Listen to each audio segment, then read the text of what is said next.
Hey everyone, my name is McKenna, also known as Sylphic Studios, and welcome back to my YouTube channel. And today I am back with a super exciting video because I am back with my third commission doll, and this one I am particularly excited for because she is of a singer that I personally really like myself, which is, drumroll please, Billie Eilish. And I'll be making this specific outfit that she wore on her Hit Me Hard and Soft tour, which, come on, look at it. I love this jersey so much. I just know it'll be a pain in the butt to make, which, spoiler alert, it definitely was. But thank you so much to my commissioner for commissioning me to make her for you. But without further ado, let's get into the customizing, starting with prepping. So for Billie's base doll, I chose to use G3 Draculaura just because I felt that fit Billie the best. I feel like I say that about every custom, but like, it's true, it does fit the person I'm trying to make the best, so that's why I chose Draculaura. This is specifically an extra Neon Frights Draculaura that I bought for her boots for my Alice customs, so I've accumulated quite a bit of Draculaura bases in my stash. But first things first, as always, I'm just chopping off her hair with my tiny pair of scissors. I'm gonna kind of breeze past this part because I have gone over it a lot and I do have a tutorial on it, so if you're interested in more detail on how I prep my dolls and like more, in-depth explanations, go and watch my tutorial video, I'll link it below. But I'm basically just chopping her hair as short as I can get it.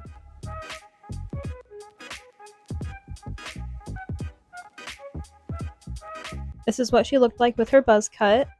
And now we're on to the doll brutality portion, which is pulling her head off. So to make this easier for me, I'm just boiling her in some hot water, leaving her in there for a minute or two, and then I'm pulling her head off with a towel to protect my hand because, trust me, the plastic gets super hot. And once I'm done with that, I'm taking my needle nose pliers and just scraping all of the hair out.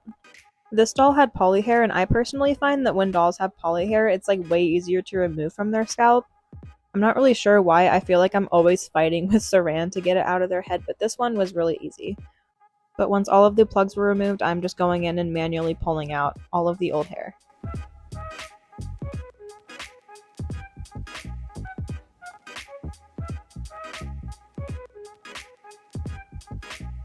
This is what she looked like completely bald once her head was empty. And even though her scalp is already black, I am going to be repainting it just so that I can extend it all the way to her hairline. Wow, I can't talk. And this is just to make sure she won't have any bald spots once I glue on all of her hair wefts.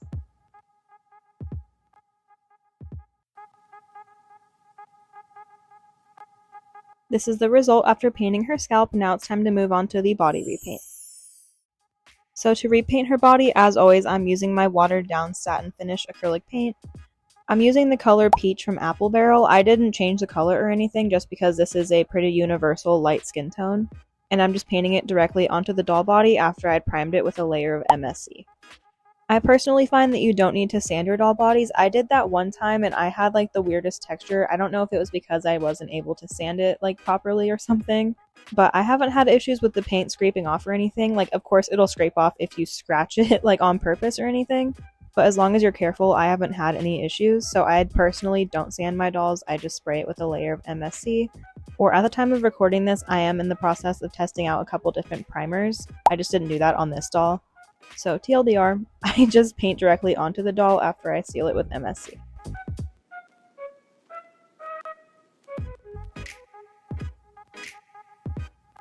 And as you can see, I paint all my doll body parts in the same direction, if that makes sense. So for the torso here, I'm painting it horizontally. For the legs, I painted them vertically. Painting in all one direction helps reduce streaks, and I just do this for different parts of the body because some parts it's easier to paint in other ways. But with that being said, this is what she looked like after one coat of paint, and then this is what she looked like after, I believe, 3 or 4. I think it's 4. Usually it takes a lot more coats, but since Draculaura is a light pink, it's a lot easier to change her into a lighter skin tone. So once I was happy with her body, I sealed that with some watered down glossy Mod Podge and another layer of MSC, and now it's time to move on to her face. So to remove her factory paint, I'm taking some Q-tips and some 100% acetone and just rubbing her paint off. If only you guys could hear how many times I kept, oh wow, I can't even talk properly trying to say that sentence. I'm just gonna stop talking. You guys get what I mean. I can't talk, you already know this. But after I removed all of her paint, this is what she looked like. I love Draculaura's sculpt. She's definitely one of my favorites. And before we could actually repaint her body, I did need to go ahead and round out her ears because Billie Eilish is not a vampire. and she doesn't have pointy ears, so I had to make her ears more human. So I just carved them out with an X-Acto knife and then sanded them down a little bit. I painted the majority of her face off camera because it is the exact same process as her body. I'm just doing the same thing. So now let's move on to the fun part, which is her face up. If you guys know me or my content at all, you would know that face ups are like my favorite part of the customizing process. Drawing's always been like my favorite hobby ever, so this is just drawing on a different form, or in a different form. So this part is always my favorite. I just love it so much. But anyway, moving on to the actual technical part of the face up, I'm just using my mechanical pencil here to sketch out her features. Most of this was done off camera, not even off camera, just out of frame because my big head was in the way like normal. Like you can see my hair in the corner here. It's lucky if we get anything in the frame. But after her sketch layer, I sealed her with some MSC outside. And I must say, if you use MSC, please use it outside in a ventilated area with a respirator mask because this stuff is toxic. Don't breathe it in, please. I just want to say that at least once in every video when I bring up MSC because it is really important. But anyway, after the sketch layer, now we're on to layer number 2, which is when I start laying down my colors. So I just outlined everything and then started laying down her eye color and her lip color. And now we're on to layer number 3, which is where I start deepening up everything and start blending out her eyeshadow. If you're doing like a smoky eye look like this, I know a lot of people would prefer to like lay down the smoky colors before they actually paint the eyes, but I kind of do that backwards. I do it after I have everything down. I'm not really sure why. It's just personal preference. That's just the way I like to paint my face ups. But now I'm going in with my acrylic paints and painting the details in her eyes. Oh, and my soft pastels too for the shadows. This is me just adding some more details, and then I did do her eye shines off camera because I had to put my head really close, but I am so proud of these eye shines. You guys will see in a second. They are the little like Billie person with their head falling off icon. Like, look at those eye shines. I am so proud of them. I think they're like the cutest ever. But with her face up finally done, let's move on to her hair wefts. So for her hair, we decided to go with yarn wefts instead of going with like nylon rooted hair. I'm honestly not really sure why. I think that's just the decision that we came to. But that works perfectly because I feel like this will be great for Billie's hairstyle and just her overall hair texture. So first things first, I am just rolling out my yarn and cutting it into equal pieces. And to form my wefts, I'm grabbing 4 of those pieces, evening them out, and then tying them around my crochet hook. I've made yarn wefts a lot of times on this channel, so I won't go into too much detail here, especially because I am going to be making a Custom Doll 101 series at some point on yarn wefts. I'm just not sure when. But for now, I'm essentially just grabbing 4 pieces of yarn and tying it around this crochet hook until everything is full. And just to be on the safe side so I know I have enough hair, I am making 2 crochet hooks worth of hair, if that makes sense right here, you can see. So once I tied out all my hair, it was time to actually go in with my pet brush and start forming the hair fibers. So to do this, I'm just taking my brush and brushing it out from the very bottom. That is very important. Brush it out from the very bottom. Don't do it from the middle. Don't do it from the top. Do it from the bottom. And that's because if you do it anywhere else, the hair will just break off and you'll have super uneven wefts, and you don't want that. Trust me, I would know from experience. My first wefts were not pretty. And after a while, you will need to take all of the yarn out and just like throw it to the side. You can keep this for like stuffing if you make stuffed animals, or I don't know what you'd keep it for. Once I'm happy with how it's looking, I'm just taking my tiny little flattening iron and flattening out all the fibers. And I go back and forth between flattening it and brushing it out just to make sure the hair is as soft as possible.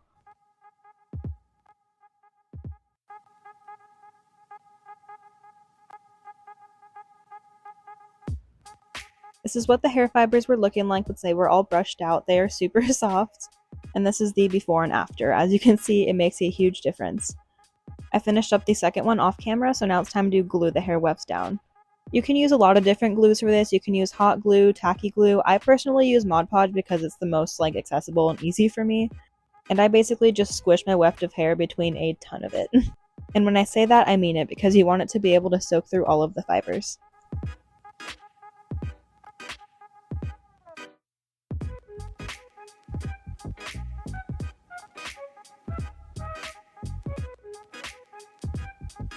After I was done, this is what my platter of wefts looked like. So I let them sit overnight to dry, and now the next day I'm just peeling them up and cutting them into tiny little like rectangular wefts. And while I'm cutting them, I'm also just going through and cleaning up the edges just in case there's some extra glue like hanging off the end. The like neater the wefts are, the easier it'll be to glue them on the head later.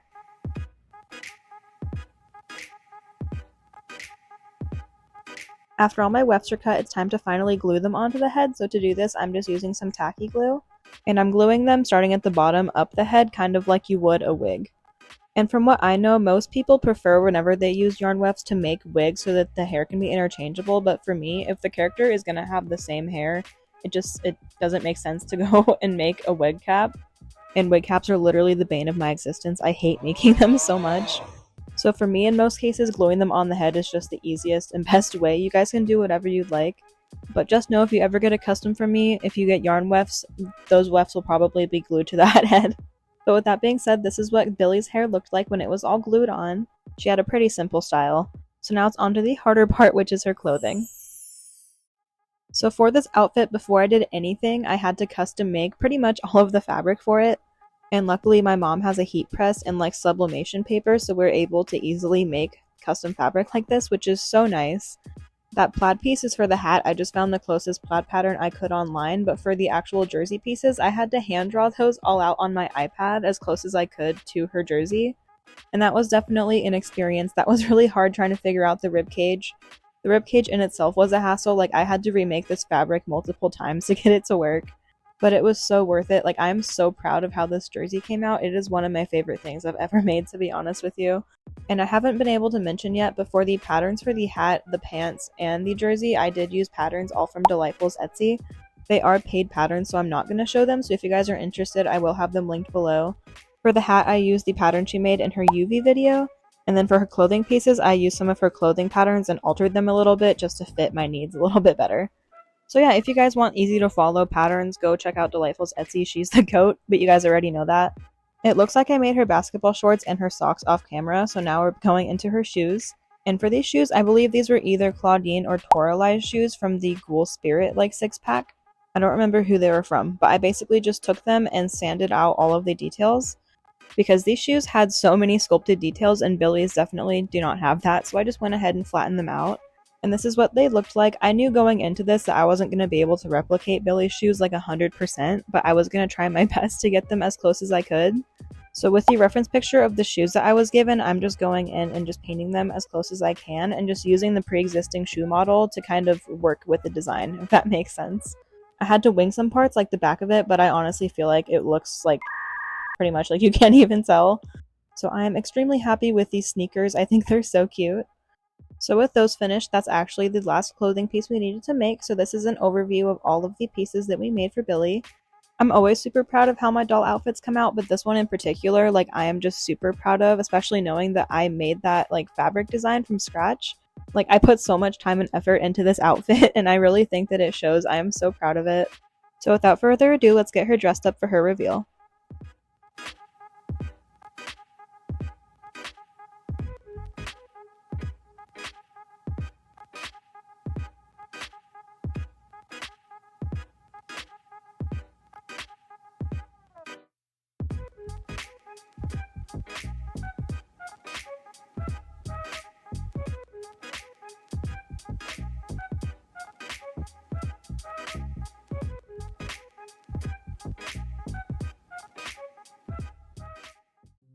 As always, thank you guys so much for watching this week's YouTube video. I've been wanting to make a doll of Billie for a while, so whenever I got this commission request, I was like super excited. So thank you so much to my commissioner for requesting to make, you know what I'm trying to say.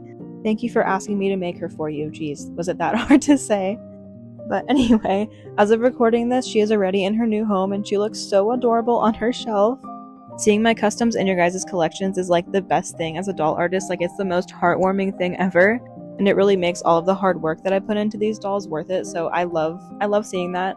So if you ever get a doll from me, I'd love to see pictures, videos, like an unboxing video, whatever you're comfortable with. I'd love to see that. I would also love it if you guys went over and subscribed to my Patreon page. You guys like that transition I did there? No, but seriously, if you guys would like to support me further and like to see some more like behind the scenes content, I do have a Patreon. I will link below. I offer a free tier as well as some paid ones, so if you're interested, I recommend checking me out over there. I am thinking about adding some more, like, not buffs, like more benefits. That's the word I'm looking for. More benefits to my paid tiers. So if I do that, I'll let you guys know, of course. And speaking of Patreon, thank you so much to my patrons over there. Pumpkin Tushy, Morgan, Samuel, Daisy, Lisa, Kiara Y. Coconuts, Titus Zeraf, Arturo Ayala, Ali Neal, Brooklyn Butchie, Aneka Kulo, Arel, and Debrisha Pittman. Thank you guys so much for supporting me over on my Patreon. It seriously means the world to me. And an even bigger thank you over to Debrisha for subscribing to my Patreon in the last week. Big W's in the chat for Debrisha. Thank you so much. If you'd like to follow me and keep up with me further, I highly recommend following me on my other social medias linked below. I'm most active on my Instagram, like that's my main social media, so y'all should go follow me over there. But with that being said, again, thank you guys so much for watching this video. Next week's video will be another OC commission, so I hope you guys are looking forward to that. And then a couple days after that, I will have a bonus video for Undertale's 10-year anniversary, so I hope you guys are looking forward to that too. I know I am. As always, don't forget to like, comment, and subscribe. I hope you guys are having a good morning, night, evening, or whatever it is wherever you are, and I'll see you guys in next week's video.